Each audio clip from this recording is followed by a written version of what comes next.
మహాపరిశుద్ధుడు, మహాగణుడు, సర్వోన్నతుడు, సర్వశక్తిమంతుడైన దేవాతి దేవునికి మొదటిగా నా యొక్క స్తుతులు, స్తోత్రములు, కృతజ్ఞతలు తెలియజేసుకుంటున్నాను. ప్రియులైన వారందరికీ కూడా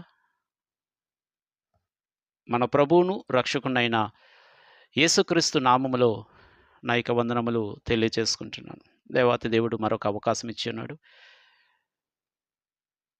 ఈ అవకాశం సద్వినియోగం చేసుకొని మరొక విషయాన్ని మీ అందరితో పాటు కూడా పంచుకోవడానికి, నేను చదివి గ్రహించిన సత్యాన్ని మీ అందరికీ తెలియపరచడానికి ఆసక్తి ఉన్నాయి. మరొక వీడియో చేసి మీకు పంపించడం చేస్తున్నాను. సో నేను చెప్పేటువంటి విషయాలు ఎలాంటి సందేహాలున్నా నిస్సంకోచంగా నా వాట్సాప్ నెంబర్ అనేది నేను నా యొక్క ఛానల్లో ఇస్తున్నాను. దానికి మీరు కాంటాక్ట్ అయితే ఖచ్చితంగా మీ సందేహాన్ని లేఖనానుసారంగా నివృత్తి చేయడానికి ప్రయత్నం చేస్తాను. చిన్న ప్రార్థన చేసి నా యొక్క విషయాన్ని మీకు తెలియపరుస్తాను. ప్రేమగల తండ్రి, దయగల దేవ, సర్వోన్నతుడా, స్తుతులకు పాత్రుడా తండ్రి, మీ యొక్క మహాగ్రంథం మీద ఉన్నటువంటి అనేకమైనటువంటి బోధలు ఈరోజు క్రైస్తవ సమాజాన్ని చిన్నాభిన్నం చేస్తున్నవి. ఏది అపోస్తుల బోధ, ఏది హితబోధ, ఏది లేఖనానుసారమైన బోధ అనేది గ్రహించడంలో క్రైస్తవులు చాలా సతమతమవుతున్నటువంటి పరిస్థితి అనేది ఏర్పడుతుంది. తండ్రి, మరి ఎవరు ఎలాంటి బోధ చేసినా అది లేఖనానుసారంగా ఉందా లేదా అనేది ఖచ్చితంగా ఆలోచన చేసి, అది లేఖనానుసారంగా ఉంటే అది చేపట్టి ప్రతి క్రైస్తవుడు ముందు కొనసాగేటువంటి బలాన్ని, జ్ఞానాన్ని అనుగ్రహించమని ఈ సమయం ముందు నేను చెబుతున్నటువంటి ఈ విషయం ఏదైతే ఉందో లేఖనానుసారంగాను అందరూ ఆలోచన చేసే విధంగాను, ఒకవేళ ఇందులో నా సొంత ఉద్దేశాలు అనేవి ఉంటే ఖచ్చితంగా ప్రశ్నించేటువంటి తత్వము ప్రతి ఒక్కరికి అనుగ్రహించమని తండ్రి, ఈ సృష్టి అంతా కూడా నిజమైన దేవుణ్ణి తెలుసుకొని ఆయన కుమారుని యొక్క మార్గంలో నడుచుకోవాలి అనే ఆలోచన ప్రతి ఒక్కరికి కల్పించమని ఈ కొద్ది విన్నపములు నా రక్షకుడైనటువంటి యేసుక్రీస్తు పుణ్యనామమును బట్టి అడిగి వేడుకుంటున్నాను తండ్రి, ఆమేన్. ప్రియులారా, ఈ ఉదయకాలం ముందు నేను ఒక పోస్ట్ పెట్టడం అనేది చేశాను సోషల్ మీడియాలో. శరీరధారి దేవుణ్ణి చూడగలడా అనేటువంటి విషయాన్ని చెప్పాలనే ఉద్దేశంతో, శరీరధారి దేవుణ్ణి చూడగలడా. ఎందుకంటే నేటి క్రైస్తవ సమాజంలో, ఈ క్రైస్తవ ప్రపంచంలో అనేక మంది చేస్తున్నటువంటి ఒక తప్పుడు బోధ, మానవులు దేవుణ్ణి చూశారు అనేటువంటి ఒక తప్పుడు బోధ. మానవులు దేవుణ్ణి చూశారు అనేటువంటి ఒక తప్పుడు బోధ ఈ క్రైస్తవ సమాజంలో కొనసాగిస్తున్నారు. అనేక మందిని ఆ బోధకు బానిసలు చేస్తున్నారు. కానీ ఆలోచన చేయట్లేదు. మానవుడు దేవుణ్ణి చూడడం ఏమిటి? అంత శక్తి మానవునికి ఉందా? మానవుడు దేవుని చూడగలిగేటువంటి శక్తిమంతుడా అనే విషయాన్ని ఆలోచన చేయట్లేదు. ఎందుకంటే ఒక అబద్ధాన్ని 10 మంది చెప్పారనుకోండి, అదే నిజము అని నమ్మేటువంటి ప్రజలు ఉండడం వలన, ఒక అబద్ధాన్ని 10 మంది చెప్పడం వల్ల అదే నిజమని నమ్ముతున్నారు తప్ప కానీ లేఖనాల వెలుగులో దాన్ని ఆలోచన చేయట్లేదు. లేఖనాల వెలుగులో దాన్ని ఆలోచన చేయట్లేదు. మొన్న జరిగిన సార్వత్రిక ఎన్నికలు, ఆంధ్రప్రదేశ్లో జరిగిన సార్వత్రిక ఎన్నికల్లో వైసీపీ ఒకవైపున, కూటమి ఒకవైపున పోటీ పడ్డాయి. కూటమి ప్రతి ఒక్కరు కూడా అబద్ధాలను ప్రతి ఒక్కరూ చెప్పడం వలన, కూటమిలో ఉన్న అన్ని పార్టీలు కూడా చెప్పడం వలన అదే ప్రజలు నమ్మారు. వైసీపీ అది సాధ్యపడదు, అది జరగదు, అది చేయడం కష్టం అని చెప్పినప్పటికీ కూడా ప్రజలు దాన్ని విశ్వసించలేదు. అంటే ఒక అబద్ధాన్ని 10 మంది చెబితే దానినే నమ్మే ప్రజలు ఉన్నంత కాలం కూడా అబద్ధానికి ఎలాంటి డోకా ఉండదు. సో ఈరోజు ఈ పరిపాలన ప్రారంభమైన తర్వాత ఆ హామీలు ఏమైతే ఇచ్చారో వాటిని ఇప్పుడు నెరవేర్చే పరిస్థితి లేదు అనేటువంటి మాటలు ఇప్పుడు ఈ కూటమి ప్రభుత్వము చెబుతుంది. ఇదే మాట ఆ ఎన్నికల సమయంలో వైసీపీ చెప్పింది. ఇవి జరిగే పని కాదు. ఇవి జరగవు. ఇవి జరగాలి అంటే ఇప్పుడున్న సొమ్ముకు ఇంకొక అంత యాడైతేనే గాని, అంత తోడైతేనే గాని ఈ సంక్షేమ పథకాలు జరగవు అని వాళ్ళు చెప్పారు. కానీ ప్రజలు అప్పుడు నమ్మలేదు. ఎందుకంటే 10 మంది చెబుతున్నారు. అదని, ఇదని, ఆ హామీ అని, ఈ హామీ అని, అదని ప్రతి ఒక్కరు అంటే కూటమిలో ఉన్న ప్రతి పార్టీ కూడా చెప్పడం వల్ల అదే నమ్మారు. అంటే 10 మంది ఒక అబద్ధాన్ని చెబితే అదే నిజం అని నమ్మేటంటు ప్రజలు ఉన్నంత కాలం కూడా అబద్ధానికి విలువ ఉంటది. మానవుడు దేవుణ్ణి చూసాడు అనేటువంటి ఒక అబద్ధాన్ని 10 మంది బోధించడం వల్ల నిజమే అయ్యుంటాది. మానవులు దేవుణ్ణి చూసే ఉంటారు అనేటువంటి ఒక భ్రమలోనికి వచ్చేయడం అనేది జరుగుతుంది తప్ప గాని ఆలోచన చేయట్లేదు. ఎందుకంటే 10 మంది చెబుతున్నారు. ఇటు ఒక్కడే చెబుతున్నాడు. అసలు మానవుడు దేవుణ్ణి చూసేటువంటి అవకాశం లేదు అని ఒక్కడే చెబుతున్నాడు. కానీ ఇటువైపు 10 మంది ఏం చేస్తున్నారు? మానవుడు దేవుణ్ణి చూసాడు అని ఈ 10 మంది చెప్పడం వలన దాన్ని నమ్ముతున్నారు తప్ప గాని నిజాన్ని నమ్మట్లేదు. సో, దాని ఫలితంగా ఏమవుతుంది? అబద్ధాన్ని నమ్మడం వల్ల కలిగే పర్యవసానం ఏంటి అంటే, ఆ అబద్ధం నిన్ను దేవునికి దూరం చేస్తది. ఈ విషయం గ్రహించుకోలేకపోతున్నాం మనం ఈ రోజున. ఏంటంటే, అబ్రహాము దేవుణ్ణి చూసాడు. ఎక్కడ? ఆదికాండము 18 అధ్యాయము. ఆదికాండము 18 అధ్యాయం 1 వచనం అక్కడ అబ్రహాము మామ్రే దగ్గర సింధూర వనములో అబ్రహాము ఎండవేళ గుడారపు ద్వారము మందు కూర్చొని ఉన్నప్పుడు యెహోవా అతనికి కనబడెను. యెహోవా అతనికి కనబడెను. రైట్. మన అబద్ధ బోధకులు ఇదిగో యెహోవా అబ్రహాము కనబడ్డాడు. ఇంత క్లియర్‌గా వచనం ఉన్నప్పుడు కూడా మానవుడు దేవుణ్ణి చూడకపోవడం ఏమిటి? చూడలేదని అబద్ధ బోధ చేయడం ఏమిటి? అని తిరిగి మాట్లాడుతుంటారు. ఎందుకంటే ఇక్కడ వచనం అట్లాగా ఉంది. అతనికి యెహోవా కనబడెను అనే మాట ఉంది కాబట్టి యెహోవాకు అబ్రహాముకి యెహోవా కనిపించాడు. అంటే మానవుడు దేవుణ్ణి చూసాడు అనేటువంటి ఒక అబద్ధాన్ని తీసుకొచ్చేస్తున్నారు. అదేవిధంగా యాకోబు ఆయన దేవునితో పెనుగులాడెను అనే మాట మనకు అక్కడ కనబడుతుంది. యాకోబు 32 అధ్యాయము 30వ వచనం మనం చదివితే అక్కడ యాకోబు నేను ముఖాముఖిగా దేవుని చూచి తిని. యాకోబు నేను ముఖాముఖిగా దేవుని చూచి తిని అనేసరికి యాకోబు దేవుని చూశాడు అని దాన్ని తీసుకొచ్చి క్రైస్తవ సమాజానికి బోధిస్తున్నారు. అదేవిధంగా మోషే ద్వితీయోపదేశకాండము 34వ అధ్యాయం మనం చదివితే, ద్వితీయోపదేశకాండము 34వ అధ్యాయం మనం చదివితే అక్కడ మోషే గురించి కూడా వ్రాయబడ్డది. ద్వితీయోపదేశకాండం 34వ అధ్యాయము 12వ వచనం మనం చదివితే వాటి విషయంలోనూ ఆ బాహుబలం అంతటి విషయంలోనూ మోషే ఇశ్రాయేలు జనులందరి కనుల ఎదుట కలుగజేసిన మహాభయంకరమైన కార్యములను యెహోవాను ముఖాముఖిగా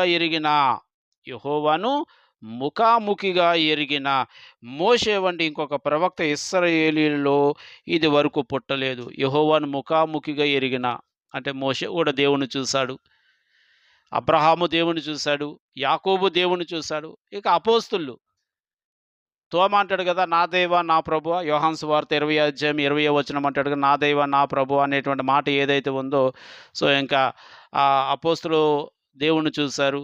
ఆ తర్వాత యేసుక్రీస్తు కాలం ముందు చాలామంది వారు యేసుక్రీస్తు చేసినటువంటి అద్భుతాన్ని బట్టి, సూచక్రియను బట్టి, ఆ యొక్క స్వస్థతను బట్టి దేవుని మహిమ పరిచర్య అనేటువంటి కొన్ని వచనాలు తీసుకొచ్చి ఇట్లాగా ఏం చేస్తున్నారంటే ఆ వచనాలన్నింటినీ కూడా ఒక దగ్గర జతపరిచేసి ఇదిగో మనుషులు దేవుణ్ణి చూస్తారు అనేటువంటి ఒక అబద్ధాన్ని 10 మంది చెప్పడం అనేది చేస్తున్నారు. ఒక అబద్ధాన్ని 10 మంది చెప్పడం వల్ల ఏమవుతుందో అదే నిజమని నమ్ముతున్నారే తప్ప కానీ ఇది ఎంతవరకు వాస్తవము, మానవుడు దేవుని చూడగలడా? అంతటి శక్తిమంతుడా మానవుడు? మానవుడు దేవుని చూడాలి అంటే, ఈ మానవుడు ఏమై ఉండాలి? ఈ మానవుడు ఏమై ఉంటే దేవుణ్ణి చూడగలడు అని ఆలోచన చేయలేకపోతున్నాం మనం ఈ రోజున. కనుకనే ఇప్పటికీ కూడా క్రైస్తవుల్లో చాలామంది దేవుణ్ణి చూసిన మహాభక్తులున్నారు బైబిల్‌లో అంటారు. దేవుణ్ణి చూసిన మహాభక్తులున్నారు బైబిల్‌లో అంటారు. అంతే తప్ప గాని నిజంగా మానవుడు దేవుణ్ణి చూడగలిగేటువంటి సమర్థత అనేది ఉందా మానవుని దగ్గర? మానవుడు అంతటి శక్తిమంతుడా? మానవుడు దేవుని చూడాలి అంటే ఈ మానవుడు ఏమై ఉండాలి అని ఆలోచన చేయలేకపోతున్నాం మనం ఈ రోజున. కారణం ఏంటంటే ఈ 10 మంది చెప్పే ఈ యొక్క అబద్ధానికి మనము కట్టుబడిపోతున్నాం. ఈ 10 మంది చెప్పే ఈ అబద్ధాన్ని నిజం అనుకుంటున్నాం. అంతే తప్ప గాని ఇది వాస్తవము కాదు.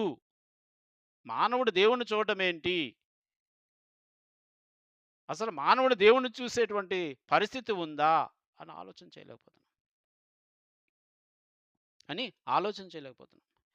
ఈ భూమి మీద ఏ నరుడైనా దేవుణ్ణి చూసాడా? అంటే ఈ భూమి మీద అంటే ఆదాము మొదలుకొని ఎందుకంటే మొట్టమొదటి మానవుడు ఆదాము. ఆయన మొదలుకొని మనకు ఈ గ్రంథము పూర్తి చేసే కాలం నాటి వరకు. ఎందుకంటే ఆ తర్వాత లేదు కాబట్టి. అంటే మొదటి శతాబ్దం వరకు కూడా ఏ నరుడైనా మానవుని చూసినట్టుగా బైబిల్ చెబుతుందా? ఏ నరుడైనా, ఈ భూమి మీద ఉన్న ఏ నరుడైనా మానవుణ్ణి చూసినట్టుగా బైబిల్ చెబుతుందా అనేది ఒక్కసారి మనము ఆలోచన చేద్దాం. ఎందుకంటే ఇప్పుడున్న అబద్ధం ఏంటి? అబ్రహాము దేవుణ్ణి చూసాడు, మోషే దేవుణ్ణి చూసాడు, యాకోబు దేవుణ్ణి చూసాడు, అతను దేవుణ్ణి చూసాడు, ఇతడు దేవుణ్ణి చూసాడు అనేటువంటి ఒక అబద్ధం ఏదైతే ఇప్పటికీ కూడా క్రైస్తవ సమాజంలో ప్రాచుర్యంలో ఉందో అది అబద్ధము అని తెలియాలంటే ఖచ్చితంగా వాక్యాన్ని బట్టి మనం ఆలోచన చేయాలి. ఖచ్చితంగా వాక్యపు వెలుగులో అది ఎంతవరకు వాస్తవము అనేది మనము తెలుసుకోవాల్సిన పరిస్థితి అనేది ఈరోజు మనకుంది. ఏ నరుడైనా మానవుడిని చూసాడా ఈ భూమి మీద? మొదటి మానవుడు మొదలుకొని అనేది ఒకసారి మనం చూస్తే మొదటి తిమోతి పత్రిక 6వ అధ్యాయము.